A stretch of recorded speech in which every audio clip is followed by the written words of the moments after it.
ইতালির রাজধানী রোমের ভিক্টোরিয়া এলাকায় পুলিশের অভিযানে একটি ফ্ল্যাট থেকে অমানবিক এবং অস্বাস্থ্যকর পরিবেশে বসবাসরত ১৬ জন বাংলাদেশিকে উদ্ধার করা হয়েছে।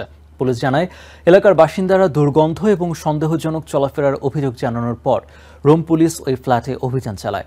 অভিযানে দেখা যায়, মাত্র ৩টি ছোট রুম এবং একটি বাথরুমে ১৬ জন বাংলাদেশি গাদাগাদি করে বসবাস করছিলেন। প্রতিটি বিছানার জন্য তাদের কাছ থেকে দৈনিক ১০ ইউরো ভাড়া আদায় করা হতো। বাইরের একজন ব্যক্তি প্রতিদিন এসে রান্না করতেন, যা পুরো পরিবেশকে আরও অস্বাস্থ্যকর করে তুলেছিল। পুলিশ ফ্ল্যাটটি বাজেয়াপ্ত করেছে এবং ৩ জন বাংলাদেশি মালিকের বিরুদ্ধে অবৈধ ভাড়া প্রদান, স্বাস্থ্যবিধি লঙ্ঘন এবং নিরাপত্তা ঝুঁকি তৈরির অভিযোগে মামলা করেছে। প্রশাসন জানিয়েছে, এই অভিযান ভিক্টোরিয়ার এসকুইলিনো অঞ্চলে অবৈধ মেস এবং অপরাধমূলক কার্যকলাপ দমনে চলমান বিশেষ অভিযানের অংশ। নিউ ইয়র্ক থেকে সম্প্রচারিত TVN 24 টেলিভিশন বিশ্বজুড়ে বাঙালির কণ্ঠস্বর।